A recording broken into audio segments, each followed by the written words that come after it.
Hello दोस्तों। आज की कहानी का नाम है प्रतिभा। दोस्तों, प्रतिभा हम सब में होती है। एक इंसान है जो कि बहुत तेज भाग सकता है।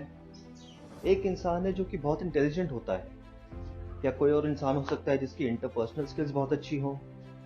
तो इस तरह से भगवान हर किसी को कुछ न कुछ प्रतिभा अवश्य देता है।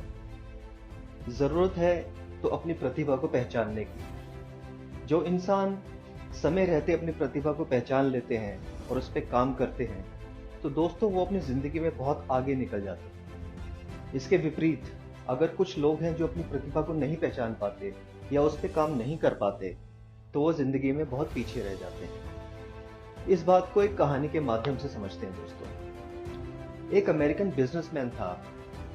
जब उसके मरने का समय आया तो उसने अपनी वाइफ को बुलाया और उससे कहा कि मेरे पास बहुत सारी पुरानी चीजें पड़ी हैं, उनको बेच दो और उससे जो भी पैसा मिले उसे मैं चैरिटी में देना चाहता हूं। तो उसकी वाइफ ने फटाफट हाँ बोल दी और एक नीलामी कर्ता को बुलाया कि हम लोग ये पुराना सामान बेचना चाहते हैं। तो इसके एक दो दिन के अंदर ही उस नीलामी कर्ता ने अपना पूरा सेटअप लगाया और पुरानी चीजें रखकर उसकी नीलामी शुरू करी। तो एक एक करके वो चीजों की नीलामी करता गया।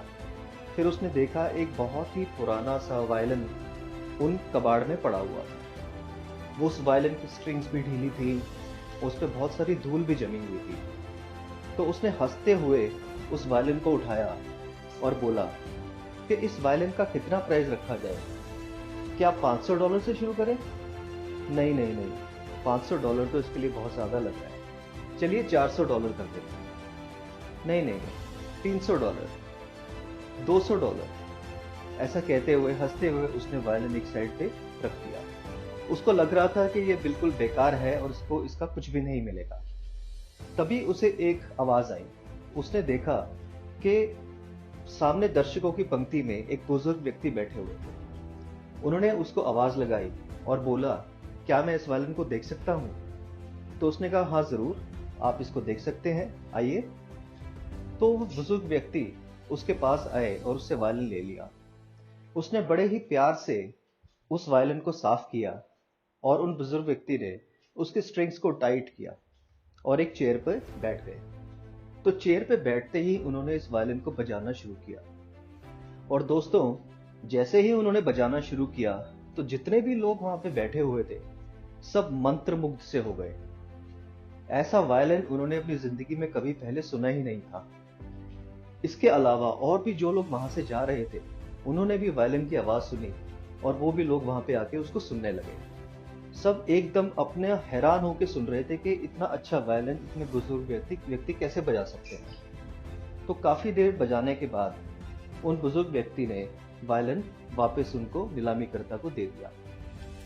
तो नीलामीकर्ता ने फिर से वायलिन उठा के पूछा, तो बताइए इसका कितना पैसा मिलेगा? तो अब एक व्यक्ति उठा और बोला, $1000। तो दूसरा व्यक्ति उठा, नहीं, $2000। तो ऐसा करते करते वो वायलिन पता है दोस्तों कितने में बिका? $10,000 में। तो जो चीज जिसका $200 भी नहीं मिल रहा था उसका $10,000 मिला एंड में।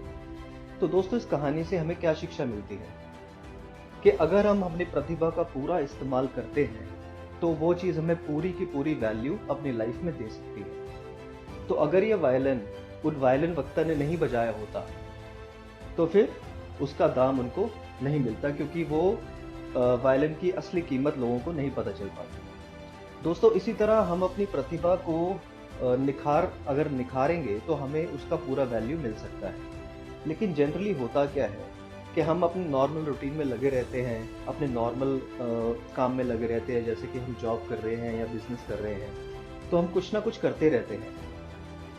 हम अपनी स्किल्स की डेवलपमेंट पे काम नहीं करते, या हम उस तरफ ध्यान ही नहीं देते कि भगवान ने हमें क्या प्रतिभा दी है कि जिसको हम आगे बढ़ाएं तो हम बहुत आगे लाइफ में जा सकते हैं। तो हमें क्या करना चाहिए दोस्तों?